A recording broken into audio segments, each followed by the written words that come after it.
നമസ്കാരം എല്ലാ സുഹൃത്തുക്കൾക്കും ഒരിക്കൽ കൂടി ഫുട്ബോൾ കിക്ക് എന്ന യൂട്യൂബ് ചാനലിലേക്ക് വീണ്ടും സ്വാഗതം. കേരള ബ്ലാസ്റ്റേഴ്സിനെ കുറിച്ചും ഇന്ത്യൻ സൂപ്പർ ലീഗിനെ കുറിച്ചുമുള്ള ഏറ്റവും പുതിയ അപ്ഡേറ്റുകളാണ് ഇന്നത്തെ വീഡിയോയിലൂടെ നമ്മൾ നോക്കാൻ പോകുന്നത്.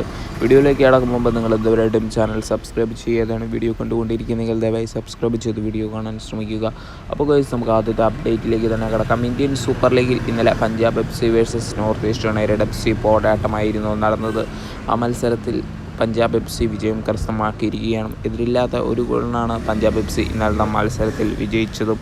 അപ്പോൾ ഗൈസ്, അടുത്തതായിട്ട് പറയാൻ പോകുന്നത് ISL ഇന്ന് നടക്കാൻ പോകുന്ന മത്സരത്തിനെ പറ്റിയാണ്. ഏതൊക്കെ ടീമാണ് ഏറ്റുമുട്ടാൻ പോകുന്നതെന്ന് നോക്കുകയാണെങ്കിൽ Jamshedpur FC versus Mumbai city FC മത്സരമാണ് ഇന്ന് നടക്കാൻ പോകുന്നത്. ജംഷഡ്പൂർ FC പോയിൻ്റ് ടേബിളിൽ 7ാം സ്ഥാനത്താണ് നിലവിൽ ഉള്ളത്. 18 മത്സരങ്ങൾ കളിച്ച് 20 പോയിൻറ്റുമായിട്ടാണ് ജംഷഡ്പൂർ FC പോയിൻ്റ് ടേബിളിലുള്ളത്. ഇന്ന് 19ാമത്തെ മത്സരമാണ്. Jamshedpur FC Mumbai city FC ആകട്ടെ 17 മത്സരങ്ങൾ കളിച്ച് 35 പോയിൻറ്റുമായിട്ട് പോയിൻ്റ് ടേബിളിൽ 2ാം സ്ഥാനത്താണ് നിലനിൽക്കുന്നത്. കരുത്തരായ മുംബൈ സിറ്റി FCനെ ഇന്ന് ജംഷഡ്പൂർ FC നേരിടുമ്പോൾ ഏത് ടീം വിജയം കരസ്ഥമാക്കുമെന്നാണ് ആരാധകർ പ്രതീക്ഷിച്ചിരിക്കുന്നത്. എന്തായാലും മുംബൈ സിറ്റി FC തന്നെ ഒരു വിജയം കരസ്ഥമാക്കാനാണ് കൂടുതൽ സാധ്യത ഞാൻ കാണുന്നത്. നിങ്ങളുടെ അഭിപ്രായങ്ങൾ കമൻറ്റ് ബോക്സിൽ അറിയിക്കാനും മറക്കരുത്. അപ്പോൾ ഗൈസ്, അടുത്ത അപ്ഡേറ്റിലേക്ക് കിടക്കാം.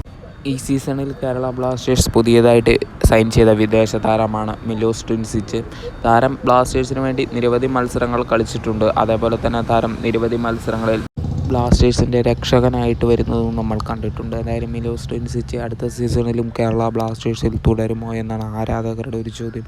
എന്തായാലും ഇപ്പോൾ മിലോസ് പറഞ്ഞ വാക്കുകൾ ആരാധകർക്ക് സന്തോഷമേകുന്ന ന്യൂസ് തന്നെയാണ്. എന്താണെന്ന് നോക്കുകയാണെങ്കിൽ മിലോസ് പറഞ്ഞിരിക്കുന്നത് വർഷങ്ങളോളം കേരള ബ്ലാസ്റ്റേഴ്സിനോടൊപ്പം തുടരുന്നതിൽ സന്തോഷമേ ഉള്ളൂ എന്നാണ് താരം പറഞ്ഞിരിക്കുന്നത്. പക്ഷേ കേരള ബ്ലാസ്റ്റേഴ്സിൻ്റെ മാനേജ്മെൻറ്റാണ് താരത്തിനെ നിലനിർത്തണോ വേണ്ടയോ എന്ന് ആലോചിക്കുന്നത്. അതുകൊണ്ട് തന്നെ മിലോസ് കേരള ബ്ലാസ്റ്റേഴ്സിൽ തുടരുമോ എന്ന് നമുക്ക് വരും ദിവസങ്ങളിൽ തന്നെ കണ്ടിരിക്കണം. അപ്പോൾ ഗൈസ്, അടുത്തതായിട്ട് പറയാൻ പോകുന്ന ഒരു മികച്ച സൈനിങ്ങിനെ കുറിച്ച് തന്നെയാണ്. നമുക്കറിയാം, ജിതേന്ദ്ര സിംഗ് എന്ന് പറയുന്ന താരത്തിനെ ഇപ്പോൾ സൈൻ ചെയ്യിപ്പിക്കാൻ ഒരുങ്ങിയിരിക്കുകയാണ് ചെന്നൈയിൻ FC. ജംഷഡ്പൂർ FCക്ക് വേണ്ടി കളിക്കുന്ന ഈ ഡിഫൻഡറിനെ സ്വന്തമാക്കാൻ ചെന്നൈയിൻ FC ശ്രമങ്ങൾ തുടങ്ങിയിട്ടുണ്ട് എന്നാണ് നമുക്കറിയാൻ സാധിച്ചിരിക്കുന്നത്. കൂടുതൽ ISL ഫുട്ബോൾ ന്യൂസുകൾക്കായി ചാനൽ സബ്സ്ക്രൈബ് ചെയ്യുക.